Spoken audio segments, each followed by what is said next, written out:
इस वीडियो में आज हम डिस्कस करेंगे लॉन्ग टाइप क्वेश्चंस।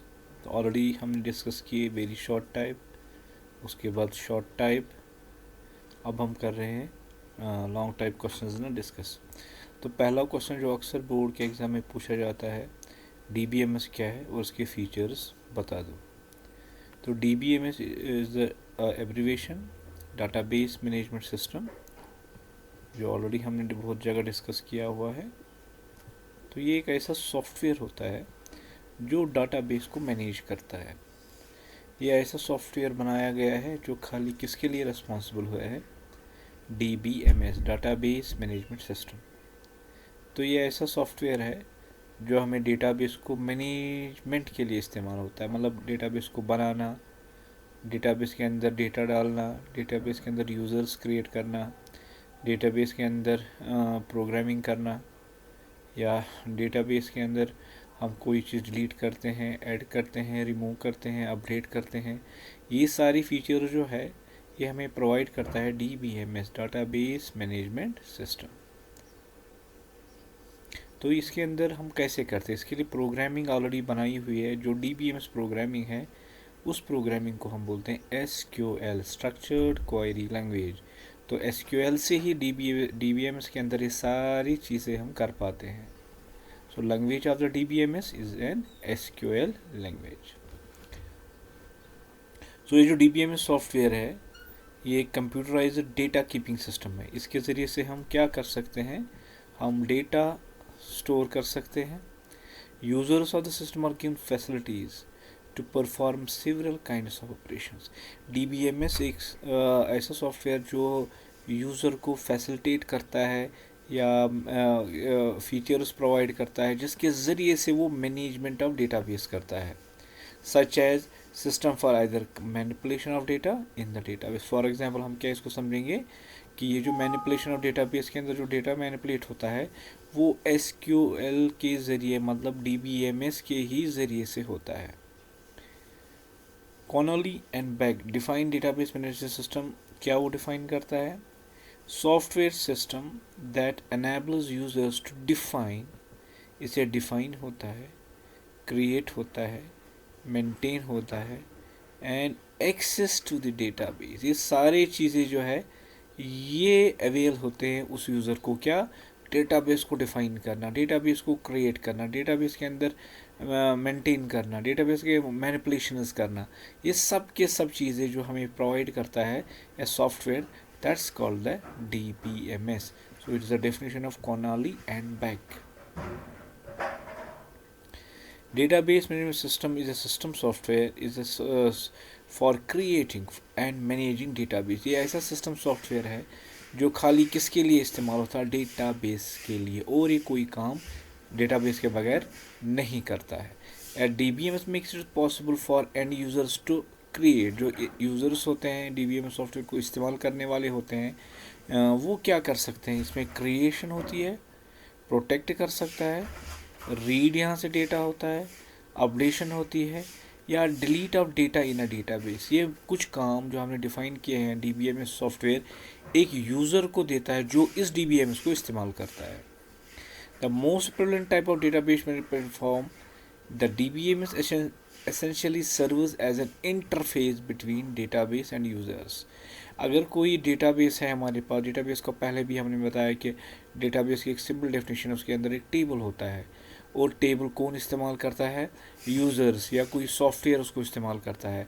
सो डेटाबेस, ये जो टेबल है उसको हम कैसे इस्तेमाल कर सकते हैं, एक यूज़र कैसे इस्तेमाल कर सकता है उस डेटाबेस को, तो उसके बीच में एक इंटरफेस है जो इसको प्रोवाइड करता है कि वो अब डेटाबेस को इस्तेमाल कर सकते। एक यूज़र डेटाबेस को किस तरह से इस्तेमाल करता है उसके लिए वो एक सॉफ्टवेयर इस्तेमाल करता है, दैट्स कॉल्ड द DBMS।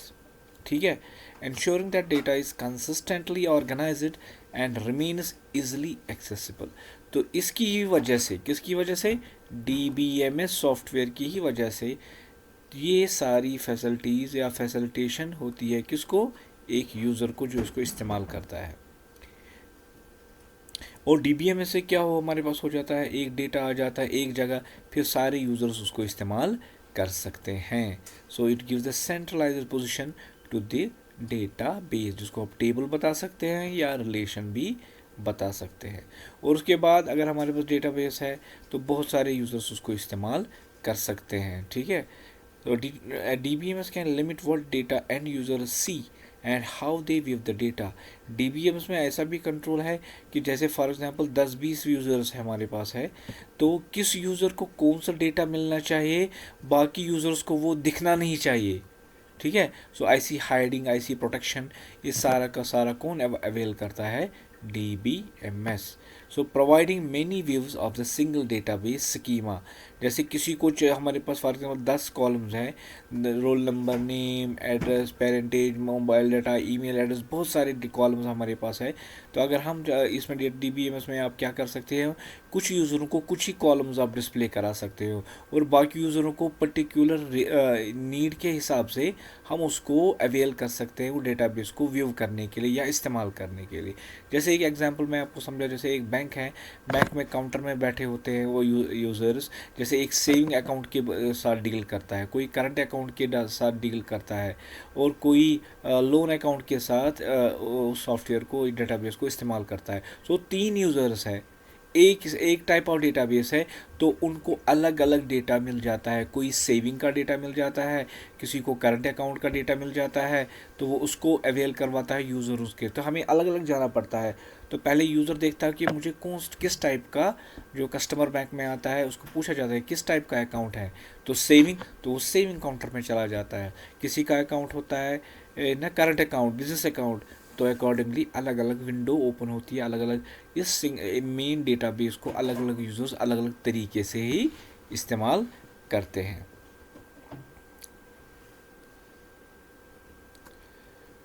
सो हमारे पास जो ये DBMS है उसके क्या फीचर्स है या आप उसके फंक्शंस क्या है।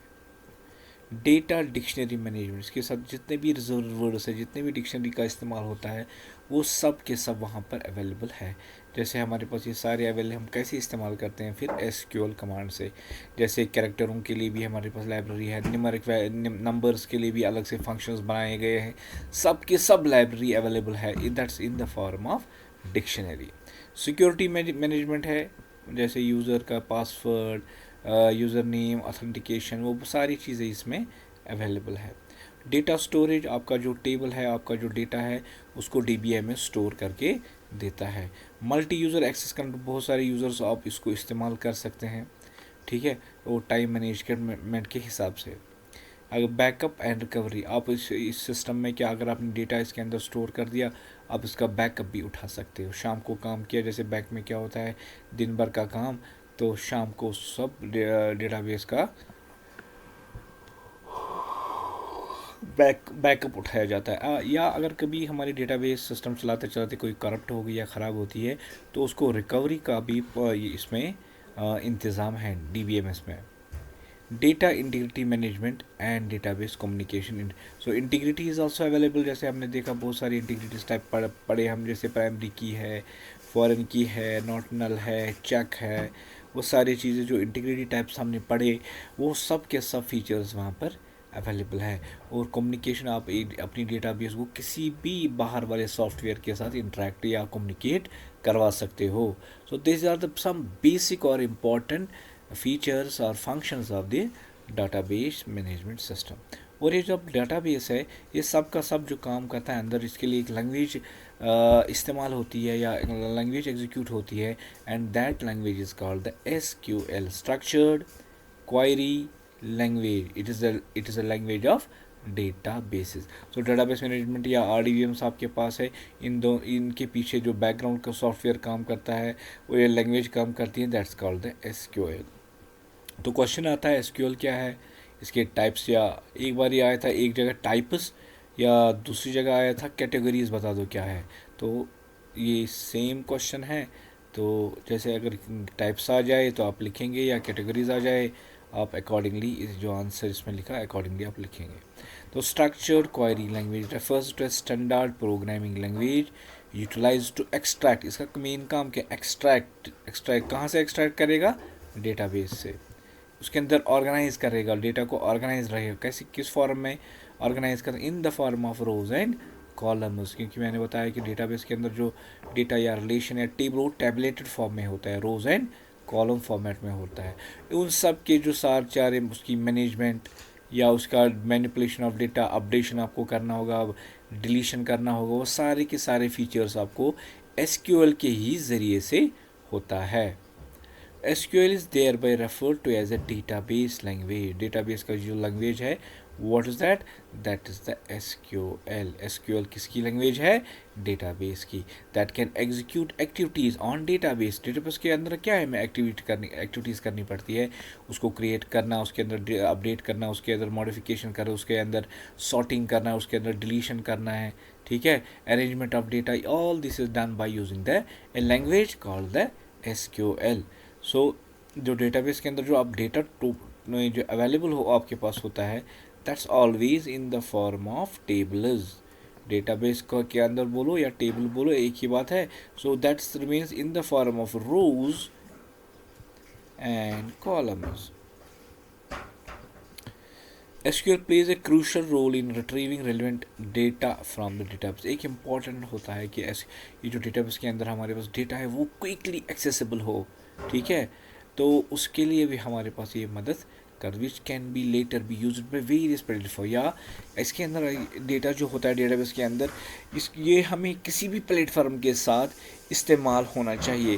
डेटाबेस क्या करता है, अगर आपने एक डेटाबेस बनाई, अपने पास टेबल है आपके पास, आप इसको पाइथन के साथ भी वहाँ पर भी एक्सेस कर सकते हो। कोई भी लैंग्वेज आप इस्तेमाल करोगे तो डेटाबेस सब किसी लैंग्वेज प्लेटफॉर्म इंडिपेंडेंट होता है। आप कोई भी लैंग्वेज इस्तेमाल करो, आप डेटाबेस को एक्सेस कर सकते हो, ठीक है, .NET में, पाइथन में, जावा में, जहाँ पर भी आप इसको वहाँ से एक्सेस करना चाहते तो ये जो हमारी डेटाबेस है हर किसी प्लेटफॉर्म के साथ कम्युनिकेट करता है, which can be later used by various platform such as Python की हम अगर बात करेंगे, one of the examples here. So SQL can manage several data transactions simultaneously, साथ साथ इकट्ठे बहुत सारी ट्रांजैक्शंस आप कर सकते हैं। While large volumes of data are written concurrently, साथ साथ एक ह्यूज डेटा को भी कंट्रोल या मैनेज या राइट किया जाता है। SQL क्या है, ये is an American standard answer system that operates via multiple versions and frameworks to handle back end data. तो SQL का एक मेन मकसद है कि जो डेटा है उसको वो मैनेज करता है, उसको वो हैंडल करता है। सो SQL खाली किसकी लैंग्वेज है, it is a language of data में handling the data in databases, relation बोलो या टेबल बोलो, तो उसके लिए जो लैंग्वेज बनी है that is only the SQL। और बहुत सारी कंपनियों ने इस पर काम किया और इसके अलग अलग वर्जन्स बना दी। IBM ने बनाया, ये न माइक्रोसॉफ्ट ने बनाया, और बहुत सारे ये नए कंपनीज़ हैं जिन्होंने SQL लैंग्वेज को बनाया हुआ है, या उसके बहुत सारे कंपनियों की वजह से एक गाड़ी है, बहुत सारी कंपनियों ने बनाए हुए हैं, ठीक है। इसी तरह SQL जो है जो डेटाबेस के लिए इस्तेमाल होती है, तो बहुत सारी कंपनियों ने, सॉफ्टवेयर कंपनियों ने उनको बनाया है।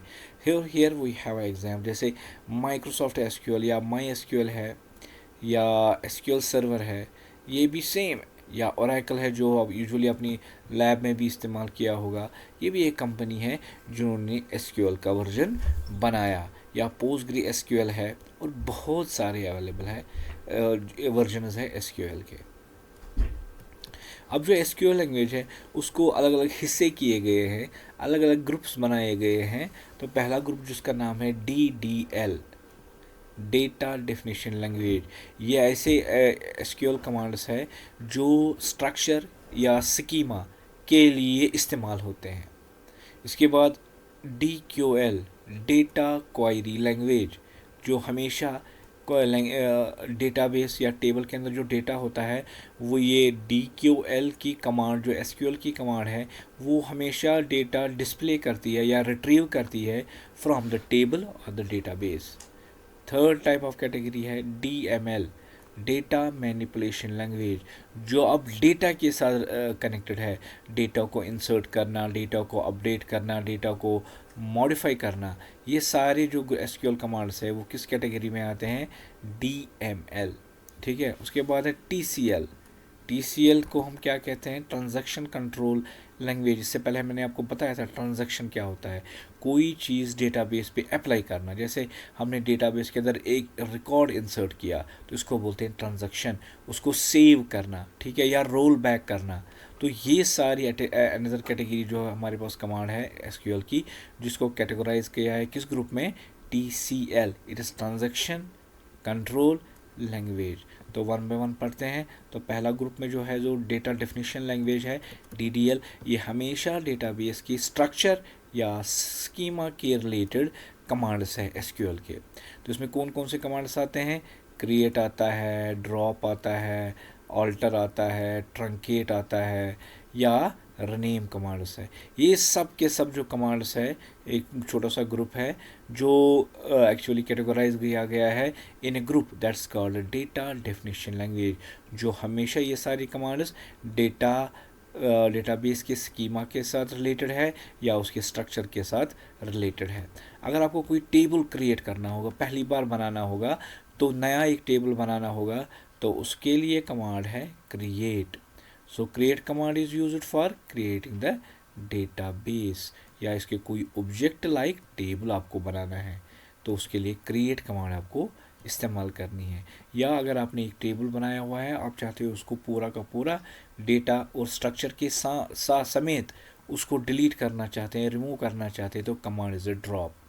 या अगर आपने कोई कॉलम को चेंज ऐड करना है, नया कॉलम, जैसे आपने टेबल ऑलरेडी बनाया है, आप चाहते हैं कि नया कॉलम मैं उसमें ऐड करूं, तो आप अल्टर कमांड के ज़रिए कर सकते हैं। या ऑलरेडी बहुत सारे कॉलम्स हैं टेबल के अंदर, आप चाहते हैं कोई कॉलम में रिमूव करना चाहता हूँ, तो you can use a draw alter command. So alter is use to alter the structure of the database. So all these commands are responsible for changing the structure of the database और the table.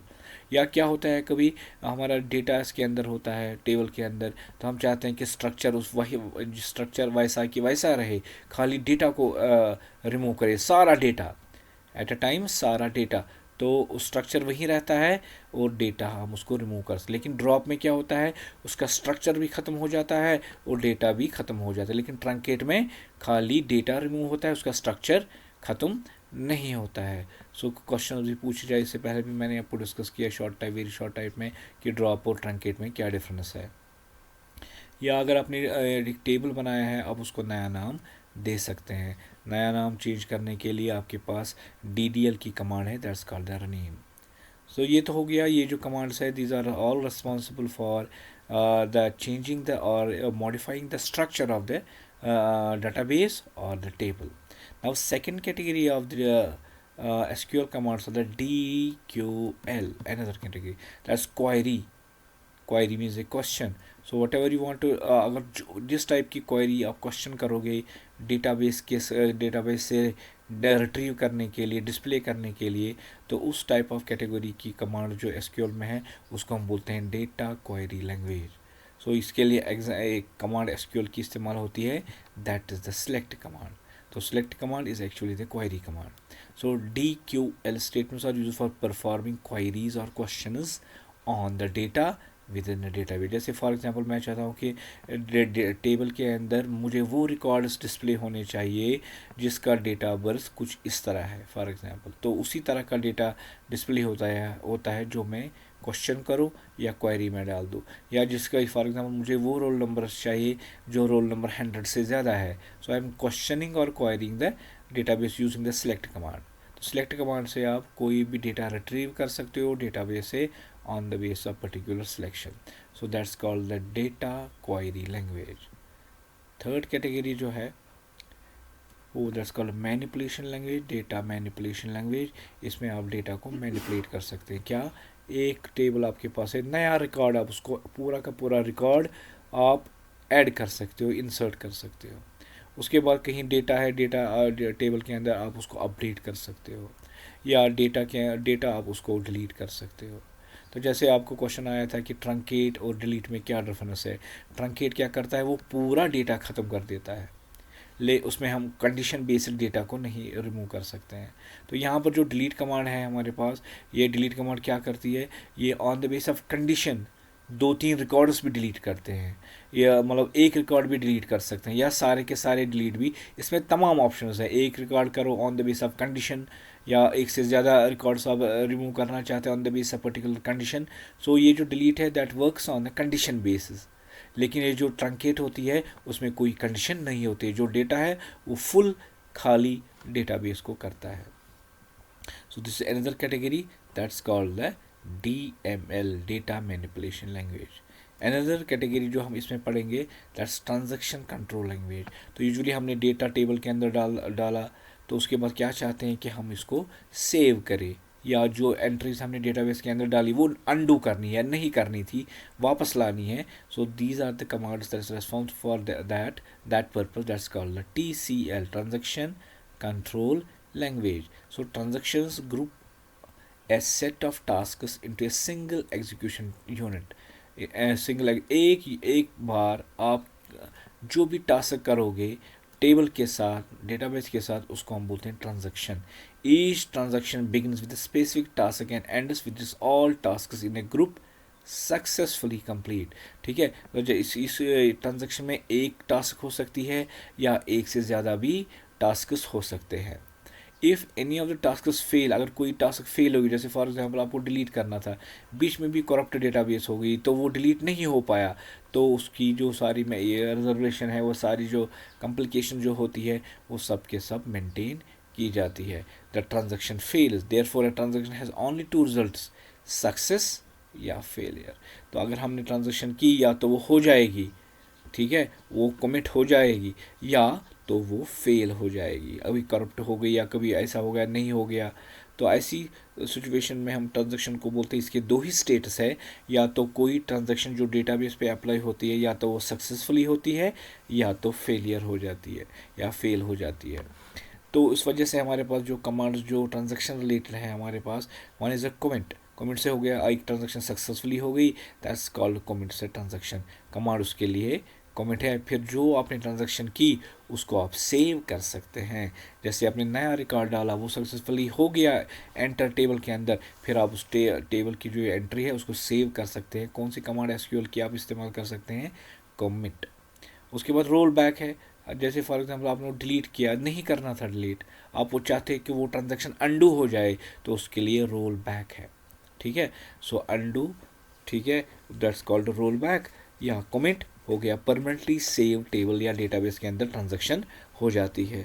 ठीक है, तो अभी क्या कर सकते हैं हम, जैसे फॉर एग्जाम्पल अंडू हमने एक ट्रांजैक्शन कर दिया, अगर आपने 10 5 10 15 ट्रांजैक्शंस किए ना टेबल के अंदर, तो आप चाहते हैं कि पर्टिकुलर नंबर ऑफ ट्रांजैक्शंस जो हुए हैं पर्टिकुलर नंबर ऑफ अंडूज हो जाए, बहुत सारे पर्टिकुलर सेव पॉइंट में, या रेस्ट जिसको हम अपनी वो देखा होगा कि हम ऑपरेटिंग सिस्टम क्या वहाँ पर फिर रेस्टोर पॉइंट क्रिएट करते हैं, restore point on the page basis of particular date, जैसे अप्रैल में आपने या नवंबर में आपने एक रेस्टोर पॉइंट अपना सिस्टम क्रिएट, फिर दिसंबर आ गया, फिर वहाँ और एक रेस्टोर पॉइंट आपने क्रिएट किया, उसके बाद जनवरी आ गया, वहाँ पर और एक रेस्टोर पॉइंट आपने क्रिएट किया, फिर फरवरी आ गया, उसमें भी आपने एक रेस्टोर पॉइंट क्रिएट किया। तो आप चाहते हैं कि जो मेरी रेस्टोरिंग पॉइंट है मैं बैक जाऊंगा दिसंबर वाले, अगर मेरा सिस्टम ख़राब हो गया मैं चाहता हूँ उसको रिकवर किस पॉइंट पे आपको करना है, किस पॉइंट पे वापस जाना है, सो वो ट्रांजैक्शन सारी की सारी अंडू हो जाए।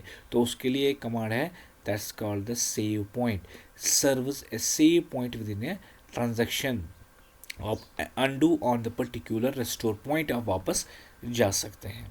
सो this that was about SQL and types of SQL commands. तो नेक्स्ट क्वेश्चन है डेटा इंटीग्रिटी। हर बार जय वाह हो कुछ हो, हर बार ये क्वेश्चन पूछे जाते हैं एग्जामिनेशन में, डेटा इंटीग्रिटी कैसे क्या होती है और वो मेंटेन कैसे हो जाती है। So let's start with the answer that data integrity is a fundamental component of information security। जब भी हम डेटा इंटीग्रिटी का कंसेप्ट लेते हैं तो उसका दिमाग में हमारे पास क्या आता है कि डेटाबेस को सिक्योर करना। ठीक है, in a broadest use data integrity refers to the accuracy, चाहते हैं कि जो हमारा जो डेटा है वो टेबल के अंदर डेटाबेस के अंदर एक्यूरेट और कंसिस्टेंट डेटा उसके अंदर स्टोर हो जाए। ठीक है, तो ये सारा जो कंसेप्ट है सारा का सारा डेटा इंटीग्रिटी से मेंटेन होता है। सो data integrity is overall completeness, accuracy and consistent data. ठीक है, तो डेटाबेस के अंदर क्या एक कंप्लीट डेटा उसके अंदर स्टोर होना चाहिए, और वो जो डेटा क्या वो एक्यूरेट होना चाहिए, इनएक्यूरेट नहीं होना चाहिए। इस सब को मेंटेन के लिए कंसेप्ट होता है that's called the data integrity. When data has a integrity mechanisms have been put in place to ensure that data in use, data in transit and data in rest cannot be changed by an unauthorized person or a program। तो consistent क्या मतलब होता है, या हमारा जो मैं उसमें ऐसी इंटीग्रिटी मैकेनिज्म है कोई अनऑथराइज्ड उसको एक्सेस न करे, सो दैट कि हमारा जो है पूरा डेटा हमारा कंसिस्टेंस रहे। कोई ऐसा भी यूज़र होता है कहीं चेंज कर देता है, चेंज ना होना चाहिए, इसकी सारी कंसिस्टेंसी या एक्यूरेसी या कंप्लीटनेस सारी मेंटेन हो जाए। That is because of the concept that's called the data integrity. An important goal of maintaining the data integrity is to make sure that when data is recovered after a disruption, it can be trusted। बराबर अगर कभी क्या होता है हमारा corrupt पूरा database हो, जो हमने बैकअप उठाया होगा वो सारा का सारा वही बराबर, कोई उसमें अनफॉल होना हो कि बराबर कंप्लीट डेटा, एक्यूरेट डेटा वापस रिकवर भी होना चाहिए। Integrity is usually imposed during the database design through the use of standard procedures and rules. जो इंटीग्रिटी हम कैसे अप्लाई करते हैं डेटाबेस के अंदर, when we are going to create it, जब हम डेटाबेस को क्रिएट करते हैं उस वक्त ये डेटा इंटीग्रिटी के रूल्स एनफोर्स करते हैं या अप्लाई करते हैं। It's maintained through the use of various error checking methods and validation procedure. अब ये कैसे डेटा वैलिडिटी जो है ये कैसे मेंटेन की जाती है या अप्लाई कैसे की जाती है, it's because of error checking methods and validation procedures. तो following three integrity constants are used. अगर हमें अब मेंटेन करना है, तीन तरीके के इंटीग्रिटी रूल्स मेंटेन किए जाते या अप्लाई किए जाते हैं। तो पहला है एंटिटी इंटीग्रिटी। तो इससे पहले शॉर्ट टाइप में मैंने आपको पढ़ाया था एंटिटी इंटीग्रिटी क्या होता है, रेफरेंशियल इंटीग्रिटी क्या होता है, या डोमेन इंटीग्रिटी अभी नहीं पढ़ाया था, लेकिन यहाँ पर वो क्लियर हो जाएगा। तो entity integrity is always used with the primary keys. हमेशा जब भी हम एंटिटी इंटीग्रिटी की बात करेंगे that's related with the primary keys and make sure that no data is redundant and no fields are null. जब हम प्राइमरी की हमने एक कॉलम में लगा दिया, उसका मतलब क्या है कि उसके अंदर यूनिकनेस आ जाए और कोई भी कॉलम किसी भी जगह में डेटा खाली नहीं। अगर कोई यूज़र खाली रखना चाहेगा तो उसको एरर आना चाहिए या एरर आता है। So this is because of what, entity integrity that's done by using the primary key. Second concept is here that's जैसे यहाँ पर एग्जांपल हमने एक न्यूमेरिक सेल है, content is the textual information. एक न्यूमेरिक में है तो उसमें हमने उसमें टेक्स्ट इन्फॉर्मेशन नहीं जानी चाहिए। सो अगर हमने नल लगा दिया तो उसको हम न्यूमेरिक की जगह न्यूमेरिक ही आना चाहिए, उसको टेक्स्ट की जगह टेक्स्ट ही आना चाहिए। तो रिडंडेंट एट नो, रिडंडेंट का मतलब वो और साथ साथ वो कोई नाम रिपीट नहीं होना चाहिए। जैसे रोल नंबर हमने रखा है, वो रोल नंबर 100 आपने दिया, सेकंड टाइम आप 100 नहीं दे सकते हैं क्योंकि वो डुप्लीकेट वैल्यू हो जाएगा, वो आपका डेटाबेस वो एक्सेप्ट नहीं करना चाहिए। तो अगर हमने उसमें उस कॉलम के अंदर प्राइमरी की लगा दिया तो वो डुप्लीकेट वैल्यूज़ वो कॉलम एंटर नहीं कर पाएंगे। This is all maintained by this type of integrity can be maintained by using the entity type that's called the primary की। Second, integrity can be used for connecting or joining or connecting the two tables। अगर आपके पास 2 4 5 tables हैं, आप चाहते हो उनमें connection हो, connectivity आपस में हो, रिलेशनशिप बन जाए या ज्वाइन हो जाए, तो उसके लिए एक टेबल में जो मेन टेबल होगा उसमें प्राइमरी की होगा, तो बाकियों में हर किसी टेबल के साथ रेफरेंशियल इंटीग्रिटी क्रिएट की जाती है and that's called the foreign की। तो referential integrity always is related always with the foreign keys. तो फॉरेन की एक कॉलम क्रिएट किया जाता है जिसका कनेक्शन किसके साथ होता है, उस टेबल के साथ जहाँ पर उसकी वहाँ पर प्राइमरी की हो। ठीक है, जैसे एक टेबल में आपने रोल नंबर बना दिया प्राइमरी की, इसी रोल नंबर को दूसरे टेबल में आपको फॉरेन की बनाना है, तब जाके दोनों टेबलों के बीच में एक रिलेशनशिप मेंटेन होगी या कनेक्शन मेंटेन होगा। This refers to all procedures and rules enforced to ensure that data is stored and use consistence, जिससे क्या होगा, एक डेटा एक्यूरेट डेटा और कंसिस्टेंट डेटा दोनों टेबलों में इस्तेमाल होता है। जो रोल नंबर आपने 100 रखा है एक मेन टेबल में, यही 100 फॉरेन की के टेबल में रहेगा, कोई और को डेटा उसके अंदर नहीं आप रह पा। तो कनेक्शन क्या भी maintain on the base of data consistency, तो डेटा कंसिस्टेंसी वहाँ पर मेंटेन हो जाती है by using the foreign key concept. The rule of foreign key states that the foreign key value can be in two states, के दो जगह होते हैं। क्या मतलब? The first state is that the foreign key value would refer to the primary key, जो primary की वाला डेटा उस मेन टेबल में होगा, वही डेटा दूसरे टेबल में और फॉरेन की में अवेलेबल होगा, जिसकी वजह से दोनों टेबलों के बीच में कनेक्शन हो जाता है।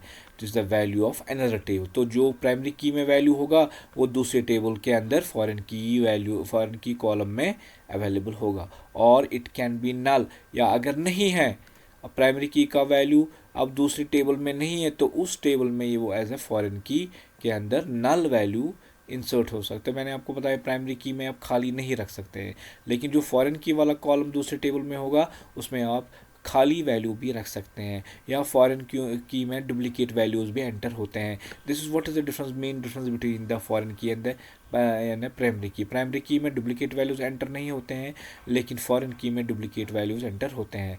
प्राइमरी की में ये यूनिक वैल्यूज़ होते हैं, और फॉरेन की में यूनिक वैल्यूज़ नहीं होते हैं।